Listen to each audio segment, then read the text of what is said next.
Hello, my gorgeous woman, and welcome to Lingerie and Lattes. It is my series that combines my own philosophy, experiences, and perception of monogamous love and provides you with insight that you can take away and bring back into your own life so that you can have the most magical relationship that you've been craving. My name is Olivia Drumaga, and I founded Vulcan Ability back in 2020 in April when I realized there's a sense that relationships seem so per- perplexed and impossible to navigate. And for me, I know I've always been searching for a guide between women and men and how to interact with these in these situations. You know, how to create a relationship that's a foundation that will last forever. And that brought me to launching my Vulcan Ability movement. So with this movement, it is an alchemical process to transmute the trauma we've received, either through sexual intimacy, through glances, or inappropriate upbringings, and so forth, in order for us to transmute that trauma and create space in the body to experience pleasure. Because every single one of our cells is wired for pleasure. And if we are actually able to step back from our own blockage, then we're really able to experience the fullness of intimacy in a relationship. And that goes beyond the physical. So today I want to talk about conflict. And we've approached conflict before. So conflict is something that is inevitable. In a healthy relationship, the only thing that makes the difference in a healthy relationship from good to great is how you handle conflict. I'm going to repeat that again so you can really allow that to sink in. The only difference between a healthy relationship being good and being great is communication during conflict. If we know that conflict is inevitable and is actually a pearl of wisdom for us to grow closer towards each other and so forth, then we can start to dig in, well, what isn't working with conflict? What creates the tension? What creates all of the drama that comes around the actual resolution and the actual fight or argument that's occurring?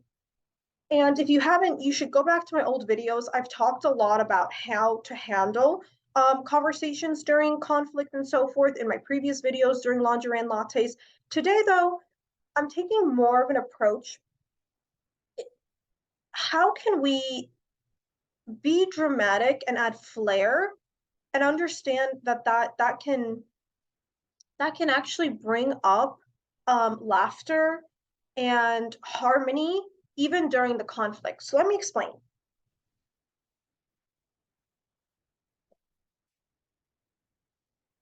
If we already take all the right steps in order to approach our partner in a grounded state, you know, processing our own emotions, understanding that their emotions are going to be different. They're probably going to think through a situation entirely differently from us.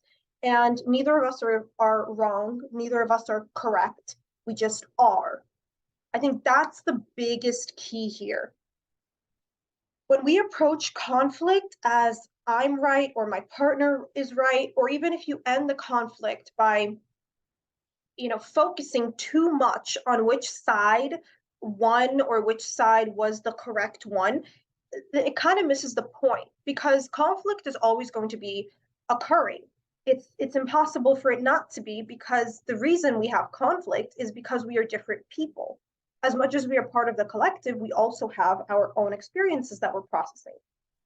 And when we can start to recognize these experiences as, how do I approach this idea of conflict, right? How do I associate the word conflict in my relationship?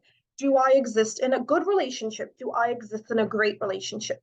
If you find yourself saying, I feel like my relationship is good, but it's not great, I do think that the conflict resolution could be a lot smoother. Maybe there could be a lot less yelling or agitation that I bring into the relationship. If you're going through the self-reflection in that manner, you will start to realize what you need in order to go from the good to the great.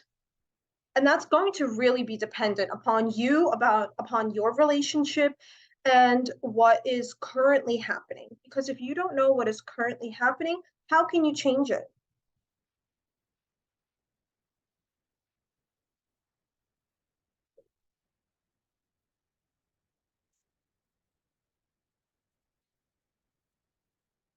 The way we approach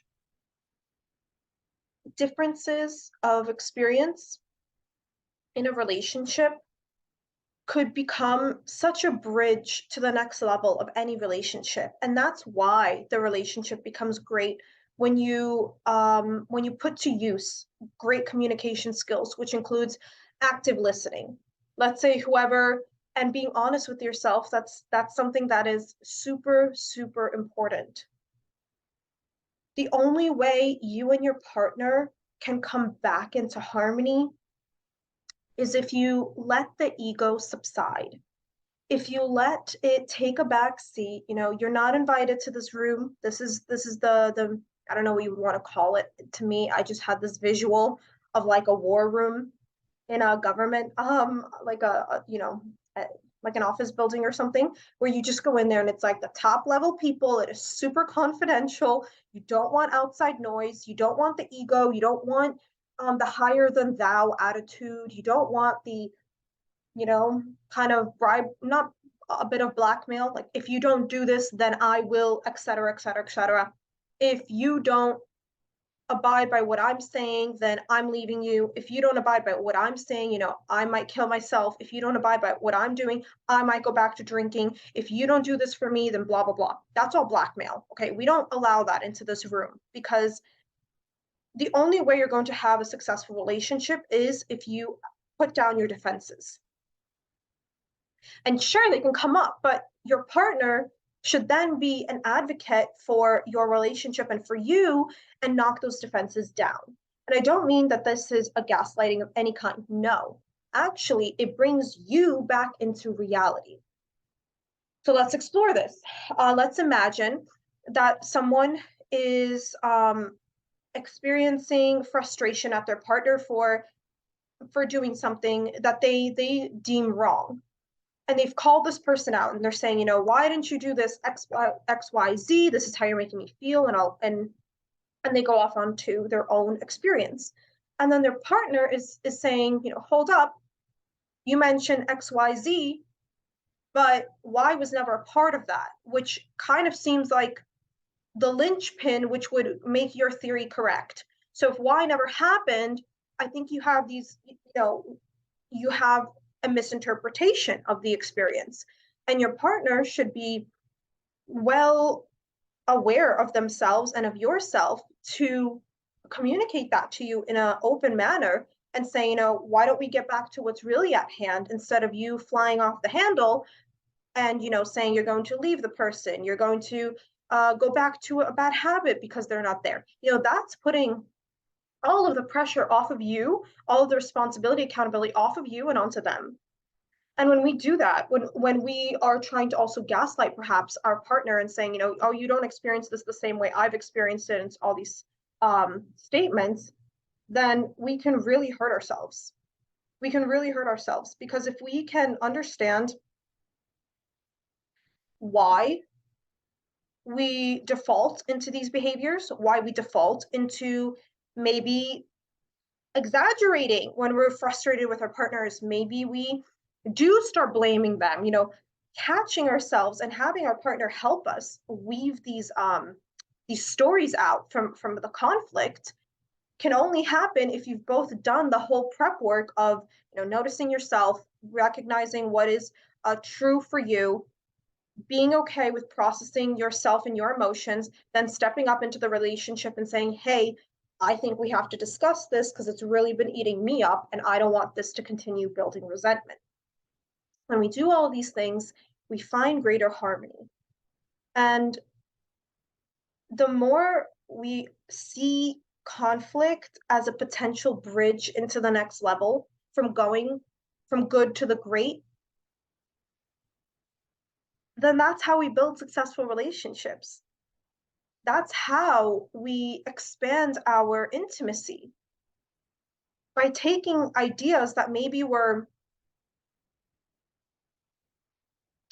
that really got misguided. When you want to deliver and express yourself in conflict, a lot of the things can get muddied because you're in such a heightened emotional state, which is again why the preparatory work that I've mentioned in my previous videos is so important because that gives you a clear mind and an open heart.